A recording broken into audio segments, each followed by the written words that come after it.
How do you clarify this reputation that you worked for the Abacha government or in the Abacha government? So I've never worked for government before. Peterobi is fighting back against explosive claims that he worked with Nigeria's most controversial military ruler, General Sani Abacha. This is RNN TV, your trusted source for the latest political news and trending stories. We bring you the facts as they unfold. Here is what's happening.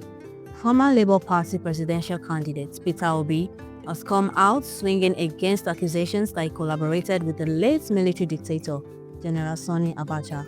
The controversy started when former presidential aide Reno Omokri accused Obi of working with the Abacha regime.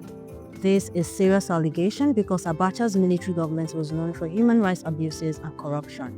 Speaking on Channels TV Sunday Politics, Obi completely denied the claims. He said, "I have never met Abacha. I do not know him. I know he was in the military, and everything I have done in my life is in the public space." But Obi did explain what actually happened. During Abacha's time, the military government closed all ports, causing massive problems for businesses. Goods couldn't be cleared or exported, and the ports were completely congested. How do you clarify this reputation that you worked for the Abacha government or in the Abacha government? So I've never worked for government before I became governor. I can tell you that. Did you do anything special? So let me clarify for you. I've never worked for any government before.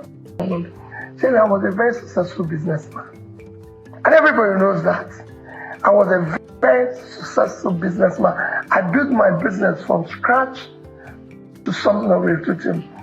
As a businessman, I'm also part of those who were controlling trade in Lagos then. There was a time during Abacha's government. What happened during Obasanjo's government? There was a time during Abacha's government. Because when Abacha took over, they said all ports, seaports and everything closed. So they came out with a policy that caused congestion in our ports, even in the airports. Goods were not being cleared, goods were not being exported and everything. And some of us felt, no, we need to go and see the head of state then, or at least the commissioner for Minister of Finance, who was I think it was Ani. So we came to Abuja, about 50 of us. We had an audience with the Minister of Finance and the President and the head of state then. And we were able to elucidate the problem we're facing. The President then directed the Finance Minister that he should take some of us who are the leaders, should just form a committee to decongest all the ports in Nigeria. And there were about 10 or 20 ports. Make sure that in each committee, one of us is involved. That's the only thing I had to do with the port. And then when we finished, which lasted maybe 2 weeks, 3 weeks, they said, it is now time to probe and reorganize the port, because I had written in one of my comments that Nigerian port authority is the only port I know in the world that have an office outside its country of operation. And couple that they've seen with it, they said, you become a member of the panel. He said, if anything, I was a member that tried to reorganize and sack people.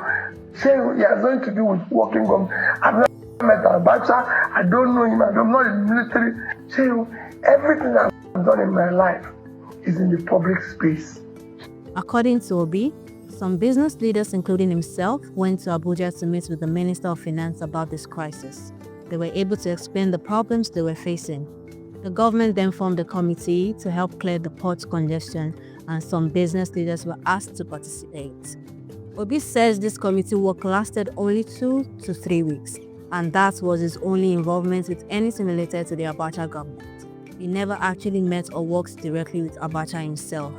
This is really important because in Nigeria politics, being linked to Abacha can seriously damage someone's reputation. The late dictator is remembered as one of Nigeria's most brutal leaders. What do you think about these allegations against peterobi? Do you believe his explanation, or do you think there is more to this story? Share your thoughts in the comments below. Do not forget to like this video and subscribe to RNN TV for more breaking political news. Hit that notification bell so you never miss the latest updates.